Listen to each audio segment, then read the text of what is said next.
We have actual information. It's observations of day one of Lions training camp. Man, I'm so excited to actually bring you real information. The couple months after the draft and until training camp really sucks if you're a content creator, just an FYI. So here, we're going to actually talk about what took place day one of training camp. But before we get into today's video, if you think it's a smart and sound idea to place blood all around you, go up to a giant anaconda that has not eaten in a while, lay down next to it, and push it around, go and subscribe to my channel because we talk all things Detroit Lions news and rumors. Sometimes being a Lions fan, you can get swallowed alive. Also, take that like button with you and let that bad boy get eaten. Let's get into today's Lions observations at training camp. Jared Blunt here, man, 3-time Super Bowl champion. I just want to give you a shout out to the YouTube channel, Micro Mike, man. Eddie Murray, former Detroit Lion. Make sure you watch Micro Mike on YouTube. Calvin Johnson Jr. here, a.k.a. Megatron. Big shout out to Micro Mike and the YouTube channel, man. Keep on talking everything Detroit Lions, and I just got to remind you, man, happy wife, happy life.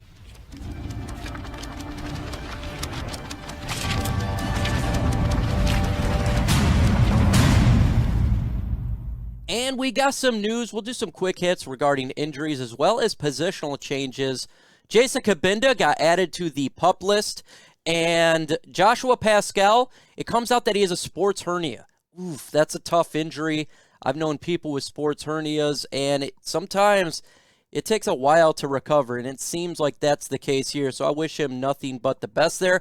Dan Skipper was not practicing due to illness, so nothing to worry about there. CJ Moore is on the NFI list. So there's some injuries there. Great news for Will Harris. I've been talking about this on my channel for a while. I wanted him to officially become a cornerback.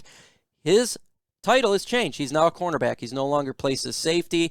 I love it. I think he excels much better as a corner than he did at the safety, and I believe you put players in position to succeed. I wish him nothing but the best, and hopefully he gets better and grows at that position. Afutu Melifonwu, his position has changed. Went from cornerback to safety. There was rumors about it last year. We talked about it on my channel. I like him as a corner, but they're moving him to safety, so maybe they can get the best out of him at that position. That's going to be the pinned comment for this video. Do you like the idea of Afutu Melifonwu being placed at safety instead of cornerback? Let me know in the comment section below. Y for yes and N for no. Let's go ahead and start with the quarterbacks so far.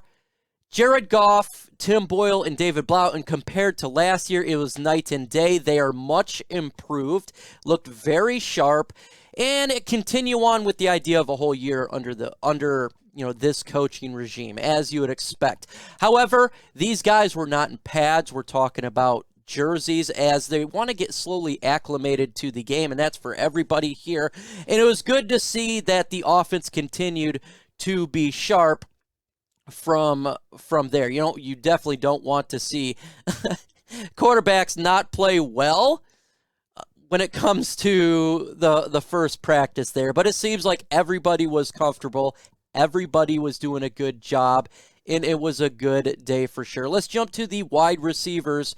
Again, just like I said, the offense, they were not in pads, but the wide receivers, they looked well. I mean, obviously you had the same players that we have with DJ Chark coming in here, continues to be getting chemistry with Jared Goff. I think that's really, really important. Amon-Ra St. Brown continues to look well. That's really good. That's really good. The running back depth chart right now, it's kind of up in the air regarding what's going to happen with DeAndre Swift as well as Jamal Williams. And same with Reynolds. I think it's more question marks who's going to be the number 2 guy, number 3 guy, and potentially even number 1 guy, according to what I'm reading here. I still expect DeAndre Swift to be the man, but if other running backs play well, that is always a good thing. There's nothing you're going to hear me wrong about that. Offensive line, no changes. Everything is exactly the same. Taylor Decker. You have Jonah Jackson, Frank Ragnow, Halapoulivaati Vaitai. No, he's not getting traded. All these articles talking about that. And Penei Sewell. But it's more of the backup here. Who's going to be getting the backup position. Obina Ease is getting left tackle snaps. He's the undrafted rookie. Evan Brown remains center. And Matt Nelson is right tackle. Logan Stenberg and Tommy Kramer are switching at the guard positions. Kramer left guard and as well as Stenberg at right guard. So I think it's more of the backup situation regarding the offensive line. I really don't want to spend a whole lot of time on the starters, as we know the starters are the starters.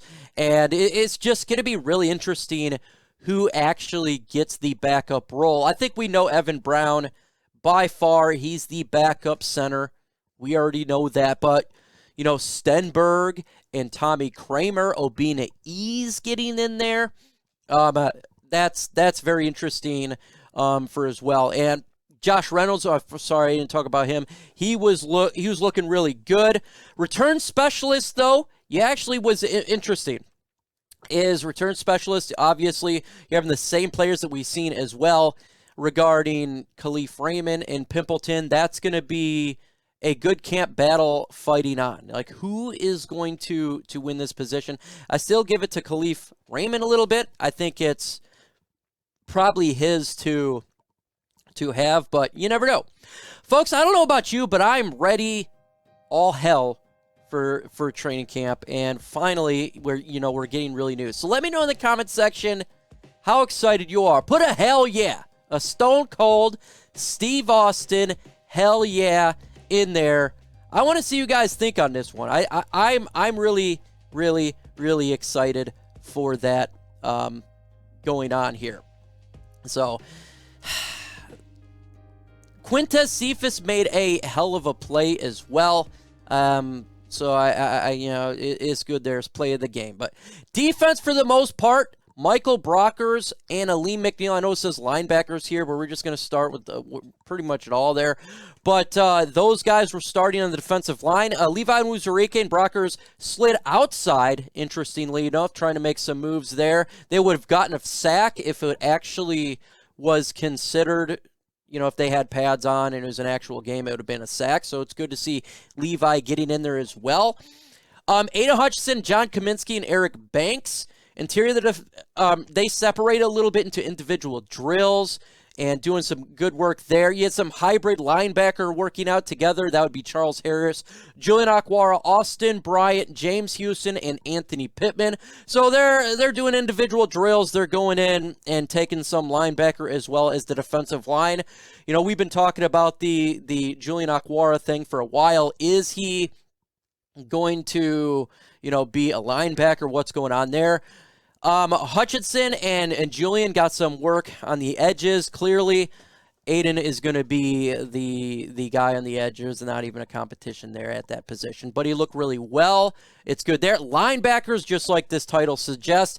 The clear starters was, as reported, we talked about it last night, it was Alex Anzalone.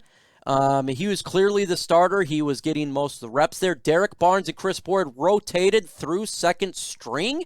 So Chris Board's been a topic of conversation. Obviously, Derek Barnes as well. Who is going to get one of that other spots there. Jared Davis and Sean Dion Hamilton was getting a lot of looks at rotation as well. Who is going to be these linebackers? Nothing really interesting happening regarding play on the field, but just seeing who is on the field the most and getting it. Sam linebacker, Pittman was working on the edges as well. And again, same with Houston and Akwara regarding switching in at those positions of who's getting in there and getting the time at the linebacker position. Let's go to the cornerback position. I think this is maybe one of the most important here. The top cornerbacks was Amani Oruwariye. He was the number one guy, but as reported, Will Harris was on the outside, and Jeffrey Okudah did alternate with him. So it wasn't Will Harris the whole time. A lot of alternates going on with Jeffrey Okudah. I think we need to see that for sure. Who's going to be that other guy outside of Amani Oruwariye? Bobby Price, he's got some nod too. He's throwing in there on the nickel position at some point. A.J. Parker continues to hold down the starting role, and Mike Hughes reps outside And same with rookie Chase in the second and third strings there. Tracy Walker, Deshaun Elliott started every single safety position there. So they're the starters. Second string was Melifonwu and Juju Hughes. Brady Breeze was mixing it as practice wore on, so he got some time at second string. Curry Joseph was third string. As you kind of expect, though, as a rookie, it tends to be one of those things there where you kind of got to work your way into position. So there was some also Melifonwu, Trini Benson, Lucas, and Okuda. They're getting some times at gunners at the special teams. So nothing really there. I think the biggest takeaway for me is the running game and how the Swift is not saying he's definitely the starter there, and loving to see the alternate with him and Jamal Williams. I think Swift ultimately deserves to be the guy to get that reps, and I'd like to see Craig Reynolds in there. I haven't heard anything on him. I was kind of hoping to hear a little bit on Jamar Jefferson as well. That was not the case, but a lot of takes here. I think, again, we go into the changing of positions for Melifonwu and Will Harris. A lot of the stuff was expected. Once the pads get on for the Detroit Lions, we actually can kind of see what's taking place. I think the pads is going to be the biggest, answer to a lot of these questions. Folks, you need to follow me on these social media sites. MicroMike85 on Twitter, Real MicroMike on Instagram. I finally got it, I know. MicroMike on Facebook. I'm getting more on Facebook. You'll notice that as of late. And, of course, Lions Nation Unite on LNU. We got a lot of good content going on there. With that said, folks, adios.